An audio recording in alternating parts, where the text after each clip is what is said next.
Capítulo 9. Tendo Jesus convocado os 12, deu-lhes poder e autoridade sobre todos os demônios e para efetuarem curas.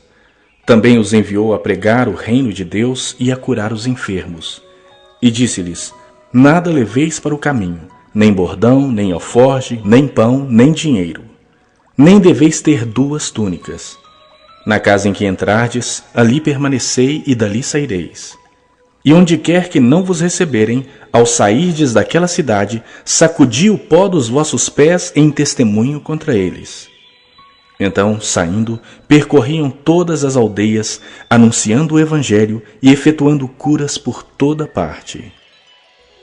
Ora, o tetrarca Herodes soube de tudo o que se passava e ficou perplexo, porque alguns diziam: João ressuscitou dentre os mortos, outros, Elias apareceu, e outros, ressurgiu um dos antigos profetas.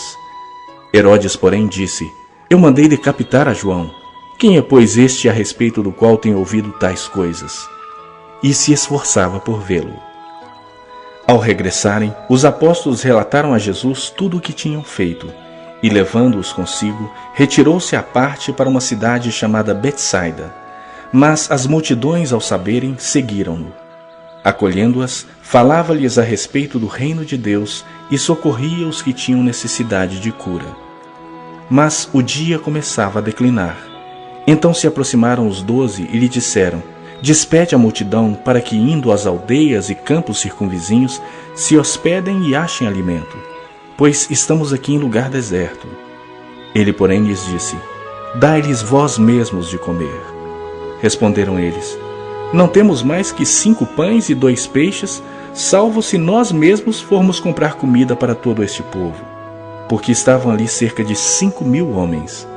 Então disse aos seus discípulos: Fazei-os sentar-se em grupos de 50. Eles atenderam, acomodando a todos.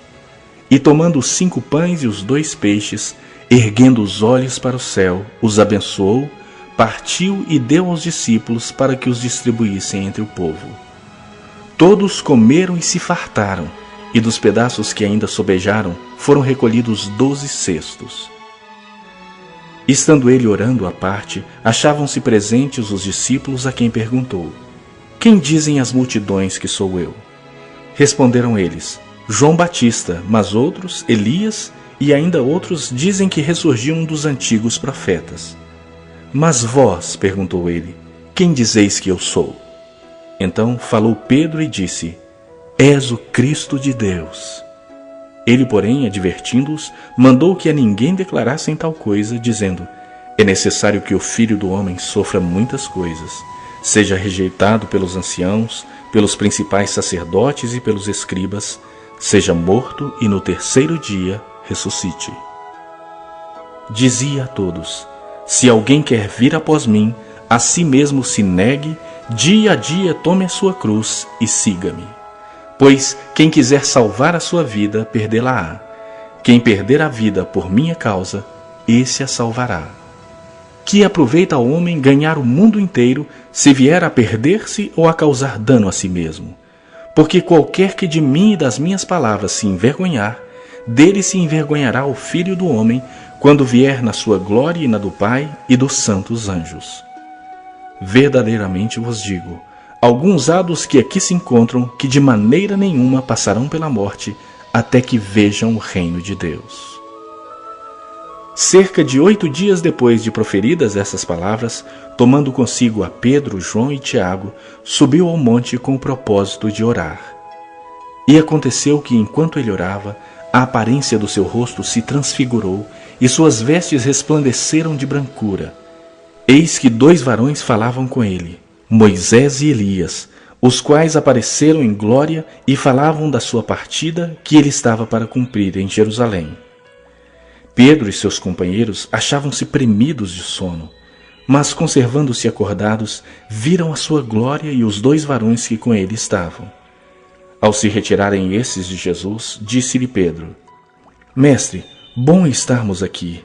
Então, façamos 3 tendas, uma será tua, outra de Moisés e outra de Elias, não sabendo, porém, o que dizia.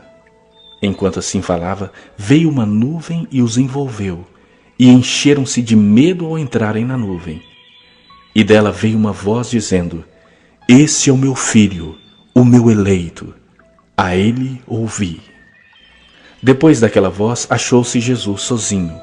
Eles calaram-se, e naqueles dias a ninguém contaram coisa alguma do que tinham visto. No dia seguinte, ao descerem eles do monte, veio ao encontro de Jesus grande multidão.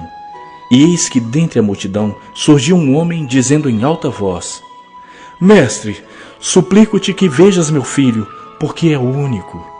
Um espírito se apodera dele, e de repente o menino grita, e o espírito o atira por terra, convulsiona-o até espumar, e dificilmente o deixa, depois de o ter quebrantado. Roguei aos teus discípulos que o expelissem, mas eles não puderam.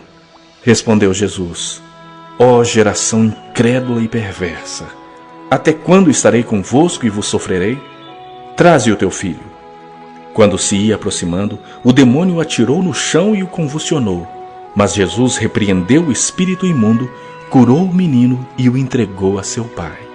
E todos ficaram maravilhados ante a majestade de Deus.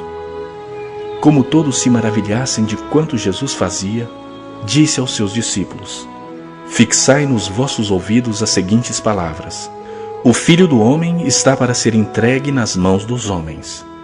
Eles, porém, não entendiam isso, e foi-lhes encoberto para que não o compreendessem, e temiam interrogá-lo a este respeito. Levantou-se entre eles uma discussão sobre qual deles seria o maior. Mas Jesus, sabendo o que se lhes passava no coração, tomou uma criança, colocou-a junto a si e lhes disse: Quem receber esta criança em meu nome, a mim me recebe. E quem receber a mim, recebe aquele que me enviou. Porque aquele que entre vós for o menor de todos, esse é que é grande. Falou João e disse: Mestre, vimos certo homem que em teu nome expelia demônios, e lhe proibimos, porque não segue conosco. Mas Jesus lhe disse: Não proibais, pois quem não é contra vós outros, é por vós. E aconteceu que, ao se completarem os dias em que ele devia ser assunto ao céu, manifestou no semblante a intrépida resolução de ir para Jerusalém, e enviou mensageiros que o antecedessem. Indo eles, entraram numa aldeia de samaritanos para lhe preparar pousada. Mas não o receberam, porque o aspecto dele era de quem decisivamente ia para Jerusalém. Vendo isso, os discípulos Tiago e João perguntaram: Senhor, queres que mandemos descer fogo do céu para os consumir? Jesus, porém, voltando-se, os repreendeu e disse: Vós não sabeis de que espírito sois, pois o Filho do Homem não veio para destruir as almas dos homens, mas para salvá-las. E seguiram para outra aldeia. Indo eles caminho fora, alguém lhe disse: Seguir-te-ei por onde quer que fores. Mas Jesus lhe respondeu: As raposas têm os seus covis, e as aves do céu ninhos, mas o Filho do Homem não tem onde reclinar a cabeça. A outro disse Jesus: Segue-me. Ele, porém, respondeu: Permite-me ir primeiro sepultar meu pai. Mas Jesus insistiu: Deixa aos mortos o sepultar os seus próprios mortos. Tu, porém, vai e prega o reino de Deus. Outro lhe disse: Seguir-te-ei, Senhor, mas deixa-me primeiro despedir-me dos de casa. Mas Jesus lhe replicou: Ninguém que, tendo posto a mão no arado, olha para trás, é apto para o reino de Deus.